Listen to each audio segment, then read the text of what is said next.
बिस्मिल्लाहिर्रहमानिर्रहीम। अस्सलाम वालेकुम। आपका दोस्त सलमान हैदर। दुआ है परवरदिगार से कि उसने आपको और आपके अहले खाना को अपनी हिफ्ज़ो अमान में रखा हुआ। कुछ भी कर लो, मैं अब किसी सूरत नवाज शरीफ साहब को वजीर आजम नहीं बनने दूंगा। ये कोई और नहीं कह रहा जी हाँ, माजी के तादी मियाँ मोहम्मद नवाज शरीफ साहब के दरीना दोस्त, जी हाँ, मैसाके जमहूरियत पे सिग्नेचरी अथॉरिटीज़ जनाब ये आसिफ अली जरदारी साहब ने कह दिया। उन्हें कहा सवाल ही पैदा नहीं होता कि मैं मियाँ मोहम्मद नवाज शरीफ साहब को वजीर आजम बनने दूँ।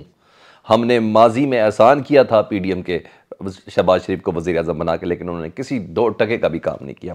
ये अहम तरीन स्टोरी है जिसकी तफसील मैंने आगे चल के आपको बतानी है, और इसका मतलब है कि अब बाकायदा तौर पर दू बदू मामला शुरू हो गया। जो टॉप टीयर की जब लीडरशिप इस तरह की बातें शुरू कर दे तो फिर आप अंदाज़ा लगा लें, जो हमने बहुत पहले प्रेडिक्ट किया था कि मेरे पास कहने के लिए और आपके पास सुनने के लिए बहुत कुछ आने वाला है। तो जनाब वो तमाम काम शुरू हैं, तफसील में आगे चल के बताता हूँ। लेकिन उससे पहले सबसे बड़ी खबर जो इस वक्त टॉक ऑफ द टाउन है और बल्कि बहुत ही ज़्यादा डिस्कस हो रही है, फैज़ाबाद धरना केस। और पिछली से पिछली समात में ना अबसार आलम साहब जी, जो साबिक चेयरमैन पैमरा थे, वो जिनको बाद में वॉक करते हुए गोली भी लगी थी, जी हाँ, वो आपको पता है वो तो किसी का लिहाज करते ही नहीं है। गोली लगने के बाद वो बाकी ज़रा ज़ख्मी शेर ही बन गए थे। तो उन्होंने ना, वो अबसार आलम साहब खुद ही सुप्रीम कोर्ट में पेश हो गए थे, क्योंकि उस वक्त जब ये केस था फैज़ाबाद धरने का केस के हवाले से, जब ये समात हुई थी, जब ये फैसला दिया था जस्टिस काजी फाजीसा साहब ने, तो उस वक्त अबसार आलम साहब थे। तो अबसार आलम साहब ने पहुंचे, उन्होंने बयान किया, तो फिर सुप्रीम कोर्ट ने कहा कि नहीं, आप ये बयान हमें ज़रा रिटर्न हालत में दें, हमें ज़रा बताएं। तो अबसार आलम साहब का किरदार जारी बात है उस वक्त था, और पैमरा का किरदार बड़ा इन्वॉल्व था। कई चैनल्स को बंद करना था, कई एंकर्स को ऑफ एयर करना था, कई एंकर्स को ऑन एयर करना था। वो बहुत सी चीज़ें ऐसी थी, तो पता चल रहा था। तो अब तक जितने भी लोग हैं जिन्होंने फैज़ाबाद धरना केस में नज़रसानी की जो अपीलें दायर की थी, वो तमाम 9 अपीलें वापस ले ली गई हैं कि हमें, और कोई भी बार बार आपको पता काजी फाजीसा साहब कहते हैं कि मुझे नाम लेके बताएं, मुझे नाम लेने में किसी में इतनी ज़रूरत तब पड़ता ही नहीं। तो अबसार आलम साहब ने वो ज़रूरत दिखाई जी, और काजी फाजीसा साहब ने उस वक्त पैमरा के किरदार के मुतालिक लिखा भी था। तो हुक्म दिया गया था तहरीरी जवाब जो है, तो तहरीरी जवाब क्या था, उस जवाब ने तो सारे मामलात ही कर दिए जी, क्योंकि सारे नजरसानी की दरख्वास्त दे रहे हैं, ये साहब नाम ले रहे हैं। अबसार आलम साहब ने अपने तहरीरी बयान में रिपोर्ट जमा कराई है, और उसके मुताबिक उस वक्त के जो डीजीसी थे जनरल फैज़ हमीद, उस वक्त मेजर जनरल थे जनरल फैज़ हमीद, वो कहते हैं कि अबसार आलम साहब कहते हैं कि पैमरा पे ऊपर, और बहस के चेयरमैन पैमरा, मेरे ऊपर उनका बहुत ज़्यादा दबाव था, उनका और उनकी टीम का, कि किसी सहाफ़ी को ऑफर करना है, किस चैनल को स्नब करना है, किस चैनल को बंद करना है, किस चैनल को खोलना है। उन्हें का बाकायदा तौर पर डीजीसी जो है फैज़ हमीद उस वक्त के, वो हमारे ऊपर प्रेशर डालते थे। मतलब जो पैमरा को उस वक्त किरदार अदा करना चाहिए था, वो किरदार नहीं किया गया बकौल अबसार आलम साहब एज अ चेयरमैन पैमरा। उन्हें का एक वजह ये थी कि मुझ पर बहुत ज़्यादा दबाव था। काजी फाजीसा साहब ने फिर जब ये बातें सुनी है, उन्होंने बाकायदा रिपोर्ट जमा करा दी। तो काजी फाजीसा साहब को पता यही चीज़ें मांगते हैं, वो तो यही चीज़, वो इतने दिनों से यही कह रहे हैं 3 समातों से, मुझे नाम लो भाई, क्यों डर रहे हो, मैं आप लोगों को मौका दे रहा हूँ, एक बार वंस फॉर ऑल मैं ये चीज़ें सही करना चाहता हूँ। मगर कोई जवाब ही नहीं दे रहा था। तो काजी फाजीसा साहब ने मौजूदा चेयरमैन सलीम बेग साहब को भी बुला लिया। उनके साथ जो हुई वो मैं बाद में बताता हूँ। पहले मैं ज़रा अबसार आलम साहब का स्टेटमेंट, रिटन स्टेटमेंट बता दूँ। अबसार आलम साहब कहते हैं, मुझ पर डीजीसी फैज़ हमीद साहब ने दबाव डाला कि नजम सेठी के खिलाफ कार्रवाई की जाए। नजम सेठी उस वक्त जियो पर प्रोग्राम कर रहे थे, मैंने इनकार कर दिया कि मैं नजम सेठी के खिलाफ कार्रवाई नहीं करूंगा। दूसरा, उन्होंने एलिगेशन लगाया जनरल फैज़ हमीद साहब पर कि उन्होंने हुसैन हक्कानी, पीपल्स पार्टी वाले, उनके मीडिया ब्लैकआउट का भी मुझे कहा गया था, जनरल फैज़ हमीद साहब उनकी टीम की तरफ से, लेकिन मैंने इनकार कर दिया क्योंकि मैं डीजीसी की जेब में नहीं था। फिर चीफ जस्टिस काजी फाजीसा साहब ने उस रिटन जवाब पे बोला, उन्होंने कहा तो फिर इसका मतलब है इस वजह से आपको चेयरमैन पैमरा के ओहदे से हटाया गया। उन्होंने कहा जी हाँ, मुझे इस वजह से हटाया गया था। और इसके अलावा उन्होंने कहा कि मुझे उस वक्त जनरल फैज़ हमीद और उनके अमले ने कहा था कि 92 न्यूज़ खोलो या बंद कर दो। तो बहरहाल ये बड़ी बात है कि पहली बार नाम खुल के किसी ने लिया है।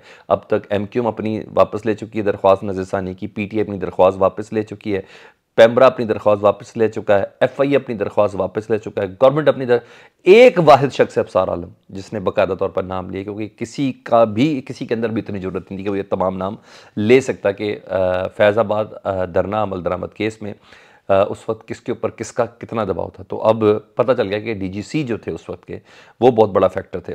फिर काजी फाजीसा साहब ने जब सलीम बेग साहब को बुलाया, तो सलीम बेग साहब की तबीयत बहुत फ्रेश होने वाली थी और वो हुई भी। और उन्होंने कहा नज़र सानी दरख्वास्तें आपने भी वापस लेने की बात की है, तो क्या आपको पता था अबसार आलम ने क्या जवाब जमा कराया है जो ये बोला है? उन्होंने कहा हाँ जी मैंने कल ही पढ़ा है अबसार आलम साहब का जवाब। उन्होंने कहा क्या आपके साथ कभी माजी में ऐसा हुआ कि किसी डीजीसी ने या किसी एजेंसीज ने आपके ऊपर प्रेशर डाला? उन्होंने कहा नहीं, मेरे साथ कभी ऐसा नहीं हुआ, मुझ पर कभी किसी ने प्रेशर नहीं डाला, ना ही मुझे इन तमाम चीज़ों का पता। तो चीफ जस्टिस साहब ने कहा अच्छा। उन्होंने कहा भाई फैज़ाबाद धरने में आपका नाम है और आप कह रहे हैं मुझे किसी चीज़ का पता नहीं, आप ये झूठ कैसे बोल रहे हैं? फिर काजी फाजीज़ा साहब ने थोड़ा सा और भी मरोड़ा। उन्होंने कहा चेयरमैन पैमरा की मुद्दत मुलाजमत कितनी होती है? उन्होंने कहा जी 4 साल। उन्होंने कहा आपकी उम्र कितनी है? उन्होंने कहा आज मेरी उम्र 63 साल। उन्होंने कहा आज से क्या मुराद है भाई? उन्होंने कहा 63 साल आपकी उम्र है और 4 साल आपकी मुद्दत मुलाजमत है, तो फिर उसके बावजूद आप इतने अरसे से कैसे एज आ चेयरमैन पैमरा तैनात है? उन्होंने कहा जी मेरी दूसरी बार तैनाती हुई है। तो बहरा अच्छा खासा डाटा पे सलीम बेग साहब भी थोड़ा लाइन पे आ गए जी। और फिर उन्होंने कहा कि जनाब जो आप अदालत हुक्म देगी हम उसके ऊपर अमल दरामद कराएंगे। और फिर चीफ जस्टिस साहब ने कहा, काजी फाइज़ा साहब ने कहा, उन्होंने कहा यार हम आपको मजबूत करने की कोशिश करें, आपको थोड़ा सा दबाव डाला, आप लाइन पर आ गए और आप तमाम किस्म की कार्रवाइयाँ करने के लिए भी तैयार हो गए, ऑर्डर मानने को भी तैयार हो गए। हम आपको मजबूत करना चाह रहे हैं लेकिन आप में इतनी हिम्मत ही नहीं है कि आप किसी का नाम लें। बहरहाल ओवरऑल आज की समात में ना जनरल फैज़ हमीद साहब ना मुझे हॉट वाटर्स में नज़र आए हैं। उनके खिलाफ कोई बड़ा इकदाम होने वाला है जी, कोई बड़ा हुक्मनामा आने वाला है, ये बात तो तय है। इसमें अब किसी किस्म की एम्बिग्यूटी या कन्फ्यूजन नहीं है। दूसरी एक अहम चीज़ थी, अटॉर्नी जनरल साहब ने पिछली समात में वादा किया था कि हमने फैक्ट फाइंडिंग कमेटी बना दी है, अदालत के सुप्रीम कोर्ट के फैसले की रोशनी में हमने देखना है कि उसके ऊपर अमल दरामद हुआ या नहीं हुआ। तो सुप्रीम कोर्ट के हुक्म की रोशनी में कहा था हम पेशरफ्त करेंगे। तो आज काजी फाइज़ा साहब ने, चीफ जस्टिस ने, सुप्रीम कोर्ट ने उस कमेटी की फाइंडिंग ही मुस्तरद कर दी। उन्होंने कहा मतलब आप गोंगलू से मट्टी झाड़ रहे हैं? उन्होंने कहा ये कैसे हो सकता है, हुकूमत ने अदालती फैसले पर अमल दरामद नहीं किया और कुछ भी नहीं किया, ये सिर्फ और सिर्फ आप बातें कर रहे हैं। बहरहाल ये समात अब जिस तेज़ी से बढ़ी है मुझे इसका मूड बिल्कुल डिफरेंट नज़र आ रहा है, ये मैं आपको बता दूं। और ये बहुत सी चीज़ों की ना शाखें दुरुस्त कर देगा, बहुत सी चीज़ों की, क्योंकि दबाव प्रेशर शायद अब भी होता है चैनल्स के ऊपर, लेकिन बाकायदा नाम लेके चेयरमैन पैमरा, साबिक चेयरमैन पैमरा ने ऐसे बोल दिया और लिख के दिया हो हल्फन। उन्होंने कहा जो मर्जी आप कमीशन बना दे, मैं हल्फन कुरान पे हाथ रख के कहता हूँ कि मैं उस कमीशन पे जाऊँगा और बोलूँगा और जवाब दूंगा कि मेरे साथ और पैमरा को इस तरह अंडर प्रेशर रखा गया है। ये अबसार आलम साहब कह रहे हैं कि मैं हर बार जस्टिस काजी फाइज़ा साहब भी इस केस को किसी अंजाम तक पहुंचाना चाहते हैं, वो बार बार इंश्योर कर रहे थे, बावर करवा रहे थे अबसार आलम साहब से, बाद में मुकर तो नहीं जाएंगे अपनी स्टेटमेंट से। तो इस हद तक उन्होंने पक्का किया। तो यहाँ तक तो ये चीज़ थी। दूसरा, पाकिस्तान तहरीक इंसाफ की टीम में थोड़ी आगे पीछे हुआ है मामला। डॉक्टर शहजाद वसीम पार्लिमानी लीडर थे सेनेट में जी, वो कुछ दिनों से एक्टिव नहीं थे और उनकी जगह टीम चेंज की इमरान खान साहब के हुक्म पर।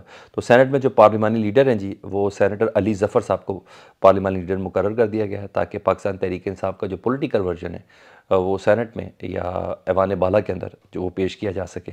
दूसरा, वो रात की जो खबरें स्लो पॉइजनिंग वाली थी जिस वकील ने की, उसने खुद भी उसका रिबटल दिया, लेकिन उस खबरों के बाद रात का खबर आएगी कि इमरान खान साहब के मैदे में दर्द हुई है जी और डॉक्टर आए और सारी बात है ये स्लो पॉइजन फूड पॉइजनिंग के ज़रिए ही होती है। तो वो सारी खबरें ये सब थी ना। तो डॉक्टर ने चेकअप वेकअप किया, मगर सोशल मीडिया पर पाकिस्तान तहरीक इंसाफ और उनके यूज़र्स वगैरह उनमें बड़ी सनसनी, बड़ी तशवीश है जी। उन्हें मुतालबा किया फ़ौरन तहकीकात की जाए, बाकायदा बोर्ड बनाया जाए और ये सब की जाए। अब हम उस अहम खबर की तरफ जो अब मुस्तकबिल के सियासी मंजरनामे को की अक्कास है वो खबर। आसिफ अली जरदारी साहब काफ़ी दिनों बाद आज बोले, नवाज शरीफ साहब के वतन वापसी के बाद वो बोले और बोले ऐसे कि वाकई कफन फाड़ के बोले। उन्होंने कहा पीडीएम बनाकर शहबाज शरीफ को वज़ीर आज़म मैंने बनाया था। उन्होंने सारा, और उसमें कोई शक भी नहीं है, इसमें कोई कन्फ्यूजन नहीं है कि शहबाज शरीफ को वज़ीर आज़म बनाने में आसिफ अली जरदारी साहब का याद था। वो सारी पीडीएम एमक्यूएम से मुलाकात और बलोचिस्तान की जितनी भी पार्टियां, ये तमाम की तमाम एएनपी, इन तमाम कोई जगह पे जिस बंदे ने इकट्ठा किया था, क्योंकि वो तो सिर्फ और सिर्फ सिंध हाउस के अंदर बंदे 3-4 रख के बैठ गए थे ना, जो खुद राजा रियाज साहब ने भी कहा था कि मुझसे राना सनाउल्लाह साहब ने बात की, तो इसलिए मैं सिंध हाउस में था क्योंकि हमें कहीं से डराया धमकाया ना जाए।